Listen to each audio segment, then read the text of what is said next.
राजधानी के रण में बीजेपी ने विजयी पताका फहरा दिया।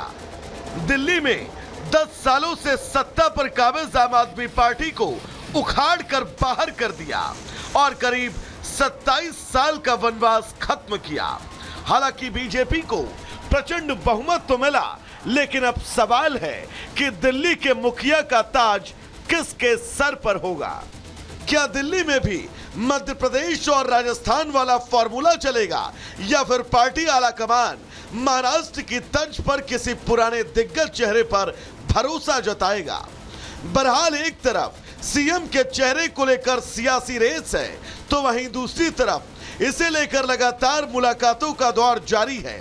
रविवार को प्रवेश वर्मा, मनजिंदर सिंह सिरसा और कैलाश गहलोत ने जेपी नड्डा के आवास पर पहुंचकर उनसे मुलाकात की। जो मुख्यमंत्री हमारा बनेगा वही हमारा मुख्यमंत्री का चेहरा होगा, ऐसा तय किया पार्टी ने। जो मुख्यमंत्री बनेगा वही हमारा मुख्यमंत्री का चेहरा होगा। आम आदमी पार्टी ने लगातार झूठे वादे किए, ये दिल्ली वासियों ने उसका जवाब दिया है और मुझे पूरा यकीन है कि आने वाले समय में प्रधानमंत्री नरेंद्र मोदी जी के नेतृत्व में हम दिल्ली में बहुत बढ़िया काम करके दिखाएंगे। वैसे देखा जाए तो बीजेपी में मुख्यमंत्री पद के लिए कई उम्मीदवार हैं। इसमें सबसे मजबूत दावेदार प्रवेश वर्मा को माना जा रहा है। दरअसल प्रवेश ने नई दिल्ली सीट पर केजरीवाल को शिकस्त दी है। प्रवेश के पास अच्छा खासा राजनीतिक अनुभव है। वो 2 बार दिल्ली से सांसद रह चुके हैं। ऐसे में अगर बीजेपी प्रवेश को चुनती है तो इससे ग्रामीण दिल्ली के साथ पश्चिमी दिल्ली, पश्चिमी यूपी, हरियाणा और राजस्थान के जाट वोटरों में भी संदेश जाएगा। हालांकि सीएम के फेस की रेस में प्रवेश के साथ साथ कई और नाम हैं, जिनमें विजेंद्र गुप्ता, सतीश उपाध्याय और आशीष सूद के नामों पर सबसे ज्यादा चर्चा है। मैं तो विधायक हूँ, विधायक था, 48 विधायकों में से एक हूँ। पार्टी जिसको चाहेगी सब बराबर है। सीनियर नेता है बीजेपी के। मैं पार्टी का कार्यकर्ता हूँ। वहीं इस बीच दिल्ली बीजेपी अध्यक्ष वीरेंद्र सचदेवा ने उपराज्यपाल से मिलने के लिए समय मांगा। उन्होंने उपराज्यपाल को लेटर लिखकर दिल्ली के 48 नवनिर्वाचित विधायकों और लोकसभा सांसदों के साथ मुलाकात की अनुमति मांगी है। बहरहाल दिल्ली में बीजेपी की प्रचंड जीत और जश्न के बीच अब राज तिलक की बारी है। हालांकि ये सवाल अब भी बरकरार है कि दिल्ली में पार्टी का चेहरा और दिल्ली का अगला मुख्यमंत्री कौन होगा। Bureau report, Republic Bharat. तो एक तरफ जहां बीजेपी के खेमे में यह मंथन चल रहा है कि मुख्यमंत्री पद पर वो किसको जिम्मेदारी सौंपे, तो वहीं करारी हार के बीच आम आदमी पार्टी के खेमे में भी लगातार बैठकों का दौर जारी है और हार पर मंथन किया जा रहा है। लेकिन एक सवाल और एक बात कि बीजेपी के जो वादे हैं उनकी निगरानी अब आम आदमी पार्टी अगले इन 5 सालों में करने वाली है। तो वहीं असदुद्दीन ओवैसी इस करारी हार के बाद कांग्रेस और आम आदमी पार्टी को बी टीम बताने लगे हैं। रिपोर्ट आपको दिखाते हैं।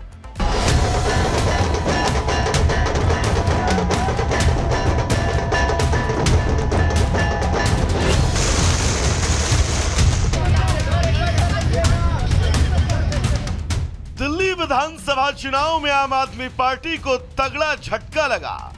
2013 से दिल्ली की सत्ता पर काबिज आपको करारी हार का सामना करना पड़ा। उसने न सिर्फ अपना सबसे मजबूत किला गंवाया, बल्कि उसके कई बड़े नेता अपनी सीट तक न बचा पाए। केजरीवाल, मनीष सिसोदिया, सौरभ भारद्वाज, सत्येंद्र जैन और सोमनाथ भारती जैसे आम आदमी पार्टी के दिग्गज नेताओं को हार का सामना करना पड़ा। दिल्ली की गद्दी गंवाने के बाद अब आम आदमी पार्टी में बैठक का दौर जारी है। रविवार को पहले पार्टी संयोजक केजरीवाल ने संदीप पाठक, संजय सिंह, गोपाल राय और दुर्गेश पाठक से मुलाकात की और उसके बाद सभी 22 नवनिर्वाचित विधायकों के साथ बैठक की। आतिशी ने इस बैठक में शामिल होने से पहले राज्यपाल से मिलकर मुख्यमंत्री पद से अपना इस्तीफा सौंपा, जिसके बाद वो केजरीवाल के साथ विधायकों की बैठक में शामिल हुई। मीटिंग के बाद आतिशी ने बताया कि सभी विधायकों को मजबूत विपक्ष की भूमिका निभाने और जनता की सेवा में जुटने के साथ बीजेपी के वादों को लेकर जवाबदेही तय करने का निर्देश दिया गया। भारतीय जनता पार्टी ने वादा किया कि पहली कैबिनेट की बैठक में 2,500 रुपये की स्कीम पास की जाएगी। तो आम आदमी पार्टी इस पर भारतीय जनता पार्टी की जवाबदेही को सुनिश्चित करेगी और हम भारतीय जनता पार्टी को ये कहना चाहेंगे, सभी सुविधाएं जारी रहेंगी, सरकारी स्कूल अच्छे रहेंगे, मोहल्ला क्लिनिक में फ्री इलाज चलता रहेगा। वहीं इस दौरान आतिशी बीजेपी को घेरने से नहीं चूकी और जब उन्होंने बीजेपी पर गुंडागर्दी और पैसे बांटने के आरोप लगाए तो बीजेपी ने भी आप पर पलटवार करने में देर न की। कि जितनी गुंडागर्दी से ये चुनाव हुआ, दिल्ली के इतिहास में ऐसा चुनाव कभी नहीं हुआ होगा, जहां खुलेआम पैसा बट रहा है, खुलेआम दारू बट रही है, पुलिस वाले बंटवा रहे हैं। केजरीवाल की लूट और झूठ का जो मॉडल था, उसकी लुटिया यमुना जी में डूब गई है और मोदी जी का मॉडल अब दिल्ली में चलेगा। अब एक और बीजेपी ने आपको आईना दिखाया तो वहीं एआईएमआईएम अध्यक्ष ओवैसी ने भी आम आदमी पार्टी और कांग्रेस पर कटाक्ष किया।